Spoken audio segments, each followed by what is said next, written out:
கொடியில காஞ்ச என் ஜட்டி திருடு போயிடுச்சு அப்படின்னு தான் இது வரைக்கும் கம்ப்ளைண்ட் வரல.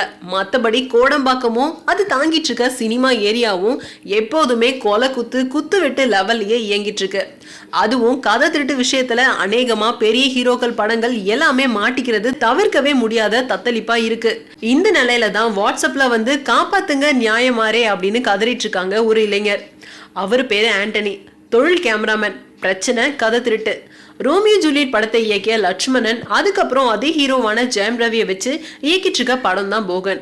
ஹன்சிகா கையில இருக்க ஒரே தமிழ் படம் அப்படின்ற பெருமையும் இந்த படத்துக்கு உண்டு. சீக்கிரமாவே ரிலீஸுக்கு தயாரிட்டு இருக்க இந்த திரைப்படம் என்னோடது அப்படின்னு சில மாசங்களுக்கு முன்னாடியே பஞ்சாயத்தை கூட்டிட்டாரு இந்த ஆண்டனி. இது தொடர்பா தமிழ்நாடு திரைப்பட எழுத்தாளர்கள் சங்கத்திலையும் புகார் கொடுத்துட்டாரு. அவங்களும் தீர விசாரிச்சு ஆமா ஆண்டனி சொல்றது கரெக்ட் தான் அப்படின்னு சொல்லிட்டாராம். அதுக்கப்புறமும் அந்த பக்கத்துல இருந்து ஒரு பதிலும் இல்லாததால இந்த பிரச்சனைய மறுபடியும் கிளறிட்டே இருந்தாராம் ஆண்டனி. அங்கதான் ஒரு விபரீதம். நேத்து கோயம்பேடு பகுதியில வந்துட்டு இருந்த இவரை சிலர் கடுமையா தாக்கியிருக்காங்க.